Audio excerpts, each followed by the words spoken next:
The snow fell not with fury, but with a deep and settled quiet, each flake a whisper, adding to the hush that had claimed the mountains. It clung to the black-boned pines and smoothed the jagged edges of the granite peaks, making the world seem softer than it was, a place of deceptive peace. Down in the hollow, smoke rose from a single stone chimney, a thin gray thread stitching the roof of a small cabin to the heavy white sky. This was the world May knew. It was a world measured in the heft of a water bucket, the warmth of a dwindling fire, and the vast, aching silence left behind by a man she had buried 2 winters past. Her life had been pared down to the clean, hard lines of survival, and there was a kind of grace in that simplicity. Today her task was wood. The pile beside the door was shrinking, a stark reminder that the cold was a patient hunter. She pulled her late husband's heavy coat over her own worn dress, a pale pink fabric that seemed a foolish memory of a gentler season. With a basket looped over her arm, she stepped into the deep cold, her boots sinking into the powder, leaving small, lonely pools of shadow behind her. The forest floor was a tapestry of white and gray, and she moved through it with a familiar rhythm, her eyes scanning for the fallen limbs and dry branches the wind had gifted her. She worked without haste, her breath pluming in the frigid air.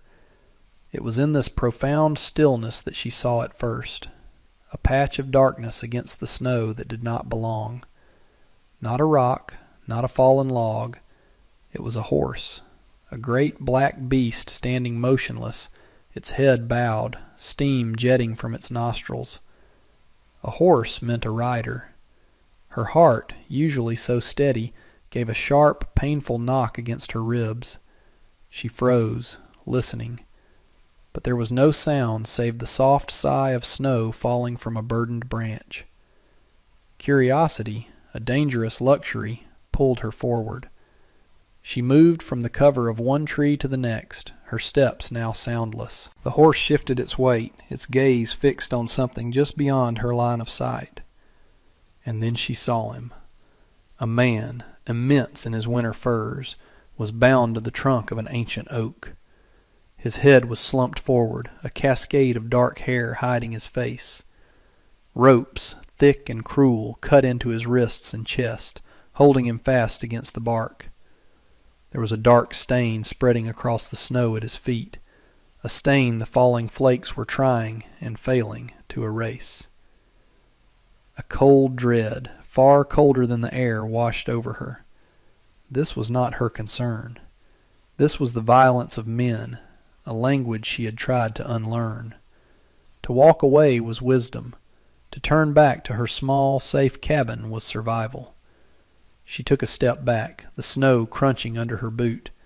The black horse lifted its head and looked directly at her, its eyes dark and intelligent, a silent plea. The man groaned, a low, guttural sound of pure misery that cut through the forest's quiet and went straight into her soul. Survival was one thing. Humanity was another. She stood between the two, a small woman in a faded pink dress, her basket of sticks suddenly feeling impossibly light. She let the basket fall. The dry branches scattered across the snow, a small, inconsequential mess in a world that had just presented her with a monumental one. Her hand went to the small utility knife she kept at her belt, its handle worn smooth from years of use, for cutting twine, for cleaning vegetables, for the 100 small tasks that made up a life. It was not a weapon, but it was all she had. The black horse watched her approach, its ears pricked, but it made no move to stop her. It seemed to understand her intent, or perhaps it was simply too weary to care. As she drew closer, the scale of the man became more apparent. He was built on the same grand scale as the mountains themselves, with shoulders that strained the seams of his hide coat even as he slumped in his bonds. Dried blood caked his temple, and his face, what she could see of it, was a geography of bruises and cuts. His breathing was shallow, a ragged counterpoint to the forest's deep silence. She did not speak. Words were a currency for a different kind of world. Here, action was the only thing that mattered. She knelt in the snow, her knees instantly cold, and began to work on the ropes at his ankles. They were thick, stiff with ice and blood, and the small blade of her knife seemed pitifully inadequate. Her fingers, even in their woolen gloves, grew numb. She sawed at the fibers, her movements small and precise, her focus narrowed to the single, desperate task. The first rope gave way with a dull snap. She moved to the next. The horse huffed, a warm cloud of breath, and nudged her shoulder gently, as if in encouragement. She glanced up at the animal, its dark eyes seeming to hold a flicker of gratitude. Finally, the last of the ankle ropes was severed. She stood, her legs stiff, and moved to face him, to the ropes that pinned his torso and arms to the tree. This was harder. She had to reach around him, her face close to his, close enough to feel the faint, fevered heat coming off his skin. He smelled of pine, cold iron, and blood. As she cut the final rope across his chest, his full weight sagged, and he would have collapsed into the snow had she not braced herself against him. The sheer, deadening mass of him was staggering. For a moment they were locked in a strange, unwilling embrace, a small, determined woman and a broken giant. He was unconscious, a dead weight she could never hope to carry. The horse, however, seemed to know its part. It moved closer, lowering its head. With an effort that made her muscles scream in protest, she managed to haul the man's upper body over the saddle. He draped over it like a felled tree, his arms hanging limp. Getting him home would be a slow, arduous journey, a desperate pilgrimage through the snow. She took the horse's reins, her small hand firm on the cold leather, and began the long walk back to the thin column of smoke that marked the only sanctuary she had. The cabin door groaned in protest as she pushed it open, the scent of pine smoke and dried herbs spilling out into the cold air. Maneuvering the unconscious man through the narrow opening was a battle of leverage and will. He was a creature of the wilderness, too large for this small, contained space, and getting him from the horse to the narrow cot by the hearth felt like trying to move a mountain 1 inch at a time. Finally he was there, lying on the simple bed that had once been her husband's, his enormous frame overwhelming it. The black horse stood patiently outside, its reins looped over the porch railing, its presence a silent, looming responsibility. May's first priority was the fire.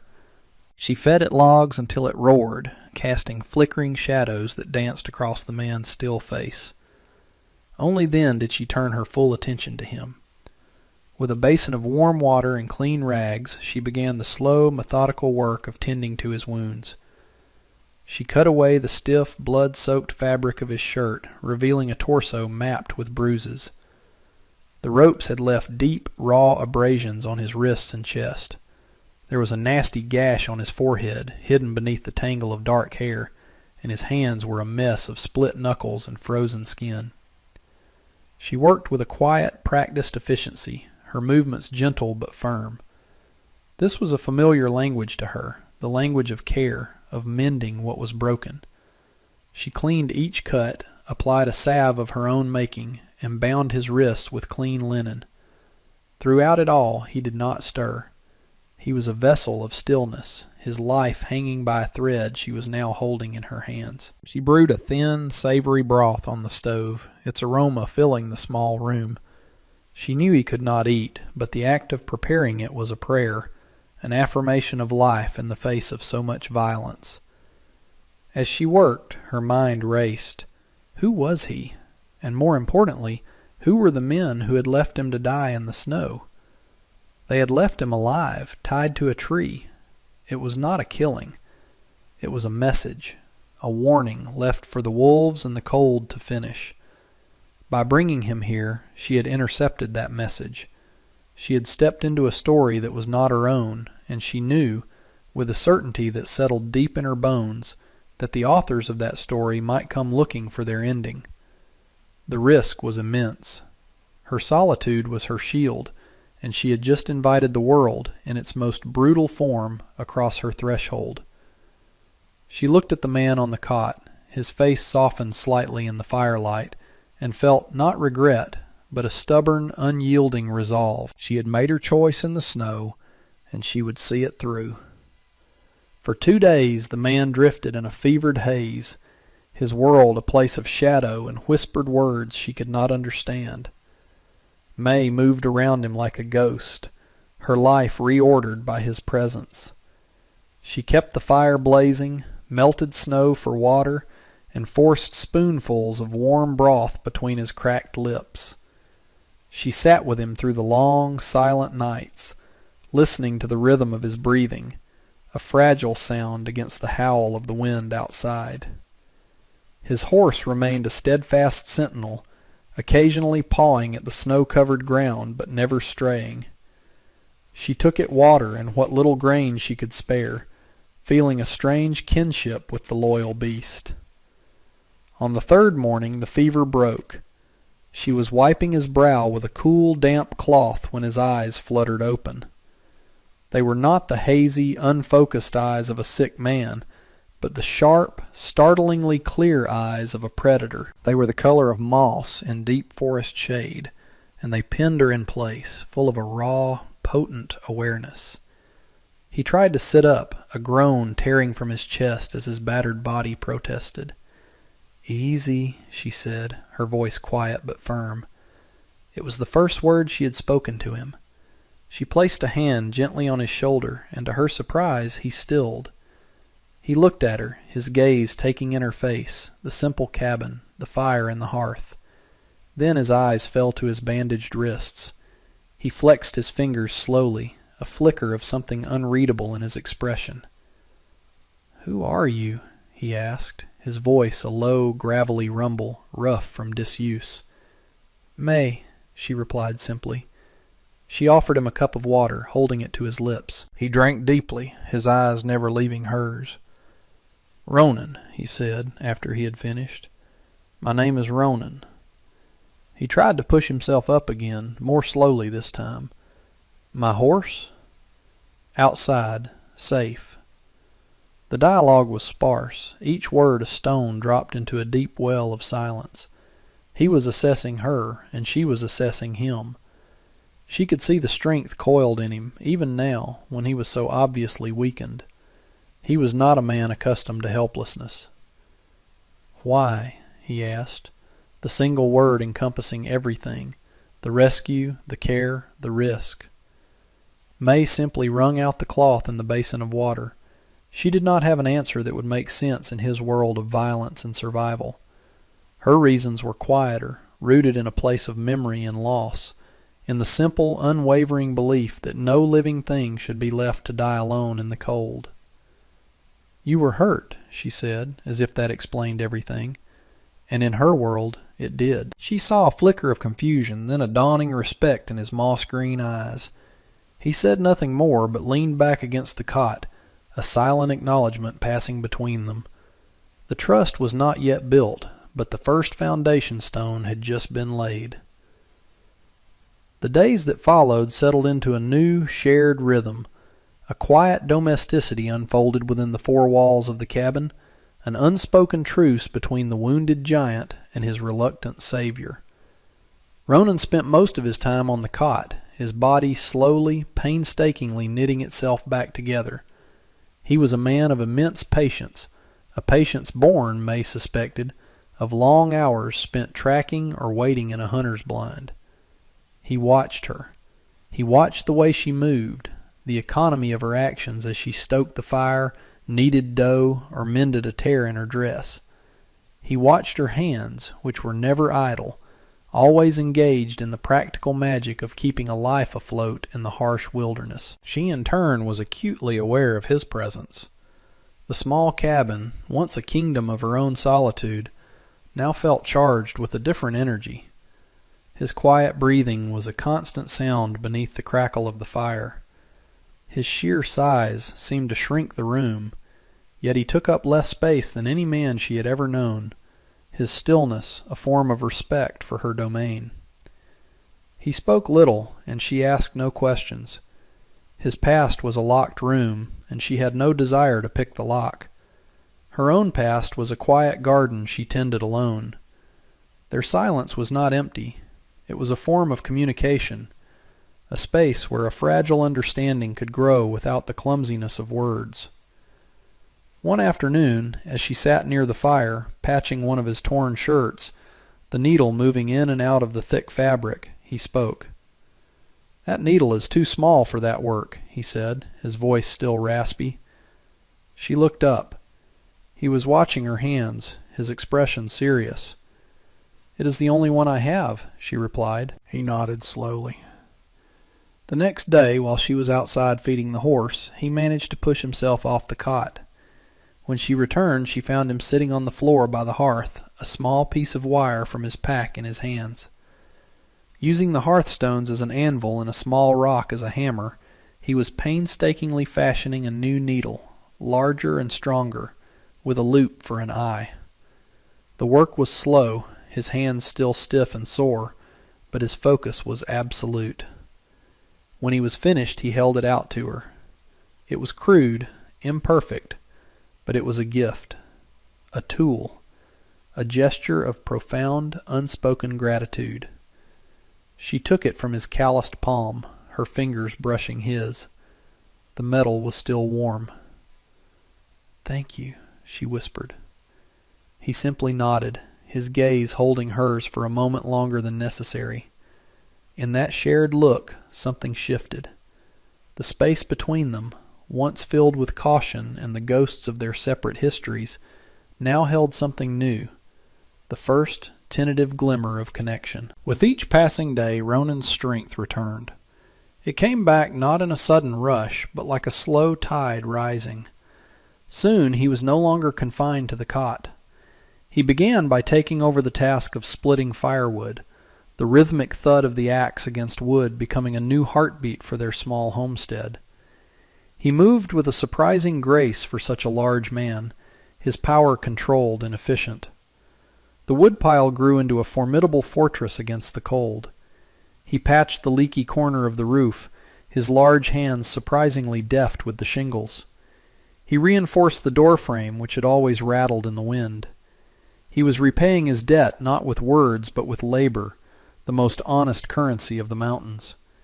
His work was a form of silent conversation.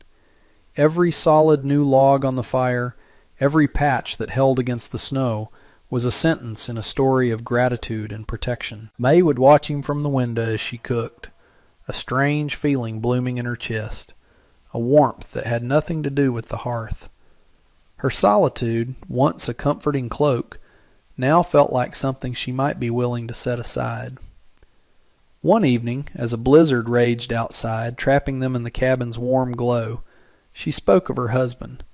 She told Ronan how he had built this cabin with his own hands, how he had loved the sharp, clean air of the mountains, and how a sudden fever had taken him, leaving her in this vast, quiet emptiness. She spoke without sentimentality, her voice as steady as the flame in the lantern. It was a simple statement of fact, a sharing of the history that was etched into the very walls around them. Ronan listened, his gaze fixed on the fire. When she finished, the only sound was the howling of the wind. "He built a good house," Ronan said quietly. "It is strong." It was not a statement of condolence, but one of respect. He was acknowledging the legacy of the man who came before, and in doing so, he was honoring her. "My father was a builder," he added, after a long pause. "He taught me that a home is not just wood and stone. It is the will to endure." It was the first piece of his own story he had offered her, a small, carefully chosen stone from the fortress of his past. She nodded, understanding the weight of the offering. They were two solitary people, their lives shaped by loss and hardship, finding a shared language not in their sorrows, but in the quiet, stubborn act of endurance. Outside, the storm howled its fury, but inside, the small, strong house, a fragile peace was taking root. The thaw came slowly, a hesitant promise whispered by the lengthening days. Water dripped from the eaves in a steady, melodic rhythm, and patches of dark earth began to appear like islands in the sea of melting snow. The world was waking up, and with it a sense of unease. The deep winter had been a cocoon, a safe, white world that had held them suspended in time. But spring brought movement.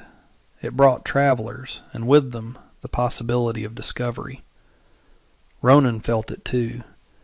May saw it in the way he now scanned the ridgeline each morning, his body tensed, his eyes narrowed.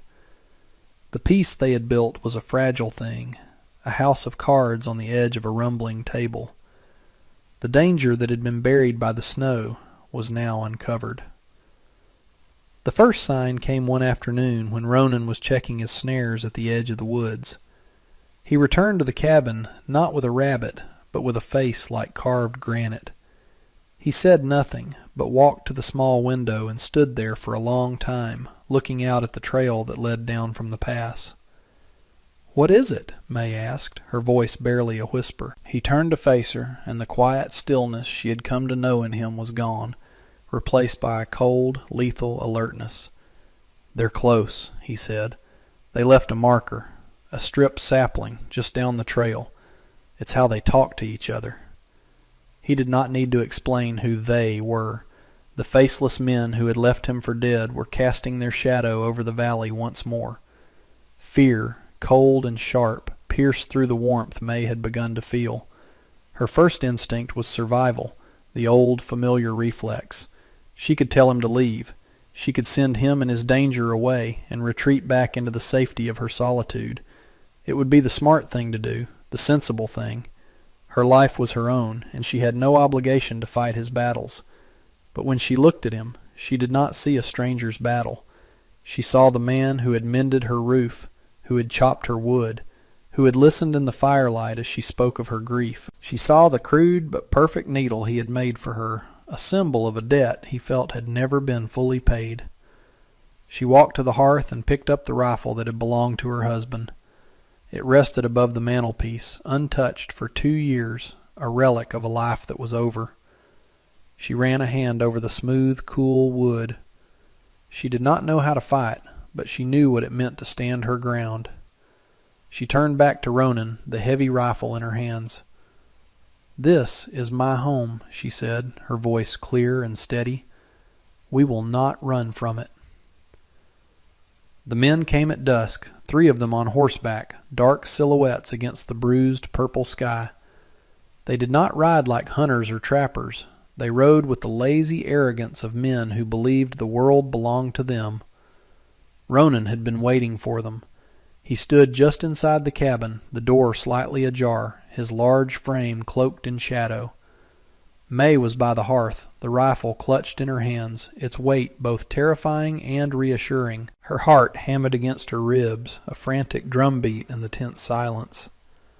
The lead rider dismounted, his spurs jingling with a sound that felt like a desecration in the quiet evening air. He sauntered toward the cabin, a cruel smile playing on his lips. "Well, look what we have here," he called out, his voice slick with menace. "The big man found himself a little bird to keep his nest warm." He stopped a few feet from the porch, his eyes scanning the cabin. "We had a deal, Ronan. You were supposed to stay away from the valley. We left you a warning. Seems you didn't take it seriously." "The valley is not for you, Corcoran," Ronan's voice boomed from the shadows of the cabin, low and resonant with a promise of violence. The man named Corcoran chuckled, a dry, ugly sound. "Everything is for us, you simple giant. Now, you can come out, and we can finish what we started. Or we can burn this little shack to the ground with your bird still in it." That was the moment. The threat against her home, was the spark that lit the fuse. Ronan moved not like a man, but like an avalanche. He burst through the door, a blur of motion and fury. He was on Corcoran before the man could even reach for the pistol at his hip. The sound of the impact was sickening, a crack of bone and a grunt of shocked pain. The other 2 men, startled, fumbled for their own weapons. But the black horse, which had been standing quietly by the trees, suddenly reared up with a piercing scream, its powerful hooves lashing out. One of the men was knocked from his saddle, his cry of pain cut short as he hit the ground hard. The third man, seeing his companions so swiftly and brutally dispatched, lost his nerve. He yanked his horse's reins, turning the panicked animal and spurring it back down the trail, disappearing into the growing darkness. It was over in seconds. Ronan stood over Corcoran's crumpled form, his chest heaving, his face a mask of cold rage. The second man was groaning on the ground, clutching a broken arm. Ronan looked at him, and the man scrambled backward in the mud and melting snow, his eyes wide with terror. "Go," Ronan commanded, his voice a low growl, "and do not come back. Tell anyone who asks that this mountain is protected." The man needed no further encouragement. He staggered to his feet and fled into the night.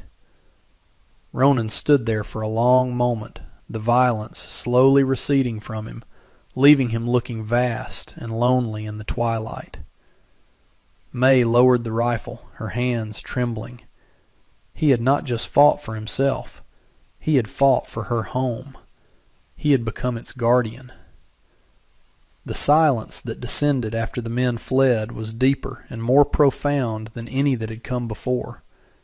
It was a silence earned, a quiet that had been paid for with violence.